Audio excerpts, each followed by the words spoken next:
Hey everyone, welcome to my channel. I hope you're all having a fantastic day. The cameras were off and the studio lights dimmed to a gentle hush.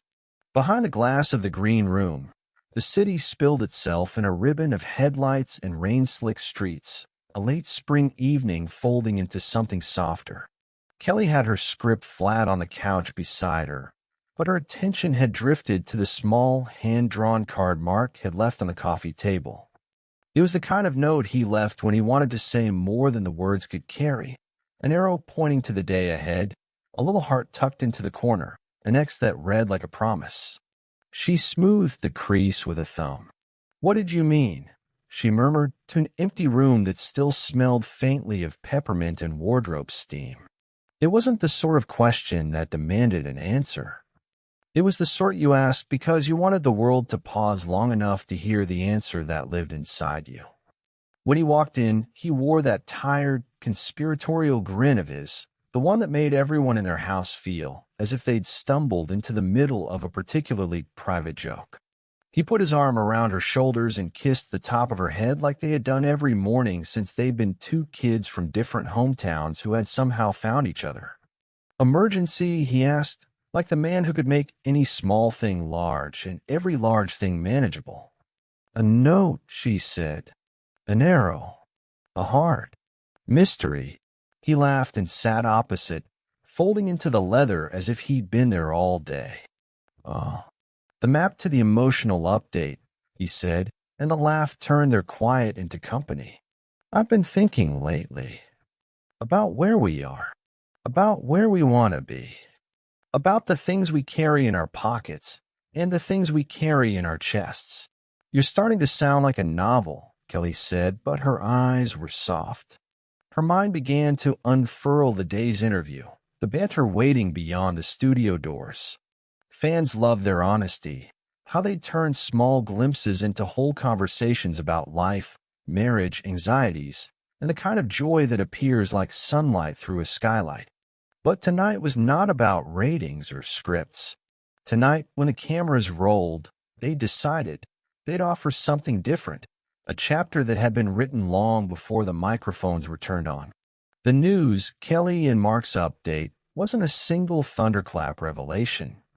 It wasn't meant to be. It arrived like one of those deep, unhurried waves that didn't announce itself with foam, but simply lifted the shoreline and rearranged pebbles. They stood in the center of the stage a week later, hands braided together like anchors, and spoke the thing they'd been tending to, a truth that felt both ordinary and seismic. "We wanted to tell you," Kelly began, voice steady but folding where their life had folded, "that we're expanding our family." There it was, a murmur running through the audience, a string of surprised laughter, then a silence that hummed like a held breath. There would be photos and commentary in the days that followed, people stretching the moment into headlines. But in that pause, Kelly and Mark shared details that made the news feel like a living room conversation rather than a headline. They told the story of a small, chaotic miracle, an unexpected path they'd chosen after long conversations, after fears and after hope. They told it through the lens of their love for their children, the kind of love that reshaped decisions and built rooms inside their hearts they hadn't known existed. This was not adoption because they had to, it was adoption because they had so much to give. They had room for another laugh at the breakfast table, another set of muddy sneakers by the back door, another voice to get lost in the chorus of life. The first weeks were a map of small, intimate revolutions. Paperwork arrived in thick packets, letters shadowed by official stamps. The house took on the rhythm of waiting, phone calls at odd hours, surprise tests of patience, the kind of bureaucratic limbo that demanded coffee and a stubborn tenderness. Kelly learned the art of quiet advocacy, of being present in meetings where lives intersected with policy. Mark navigated the practicalities, his large hands folding instructions into manageable steps. They both learned to translate legalese into lullabies, to speak authorization codes like promises. Somewhere in the thicket of forms and birth certificates, they found themselves practicing patience like a language.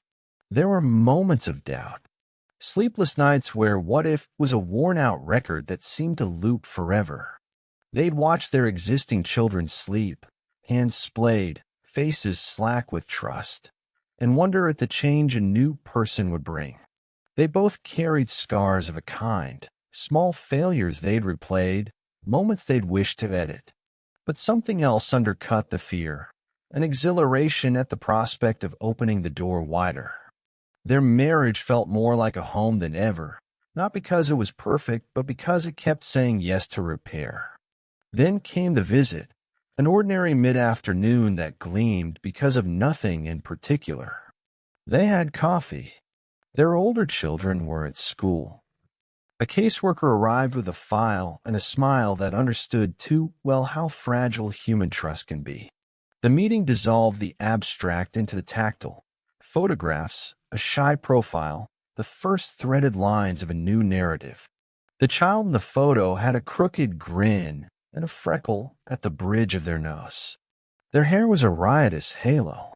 The family sat and breathed and tried to decode 1,000 small cues. The child, when they first arrived at the doorstep, held the world with a mixture of suspicion and curiosity. They had been brave in ways that humbled every adult present, quietly brave in the stretches where they had to hold on for dear life. Mark knelt and offered his hand, a simple gesture that felt like a treaty. Kelly watched the exchange and felt a swell inside her, like the beginning of a line in a song that keeps returning. The early days were made of small triumphs. The child learned to smoke out the room with laughter, to take the odd awkwardness of parent-teacher conferences and turn it into joke material. At bedtime, they asked questions, sharp and elastic ones, that made Kelly and Mark reach for answers they'd never brought into such close focus. "Do you love me?" asked the small voice once at 3 a.m, when the world seemed to shrink into the narrow corridor between the bed and the window. "With everything we have," Kelly replied, and it was a promise and a beginning. The cameras, always patient in their orbit like satellites around a planet, observed but also respected the distance. The show would still go on. There would be filming schedules and sponsors and comedy bits to rehearse. But somewhere in the day-to-day, the public and private began to braid. There were moments on air where Kelly's smile lingered and the audience sensed there was another story tucked behind it. There were times when Mark's anecdotes became lullabies, small confessions about burnt pancakes and late-night homework help. Those glimpses were honest and incomplete. They invited fans to be present without asking them to take the weight of decisions they hadn't lived. Sometimes, the emotional update demanded a retreat, a weekend away to reweave the frayed edges into something stronger. They drove north to a lake they'd loved since the early days of their marriage. The sky expanded into a bowl of blue.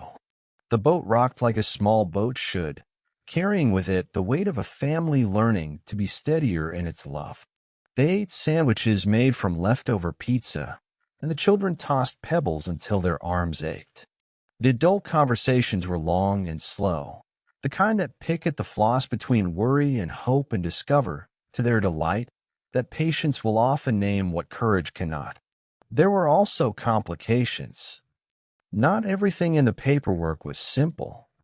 There were voices in the shadows who questioned their motives, who turned curiosity into accusation. The comments arrived like a chill rainstorm, harsh, public, and often unkind. Why adopt? Read a headline that forgot to ask why not. Are they ready? Someone else asked, as if readiness were a score to be tallied.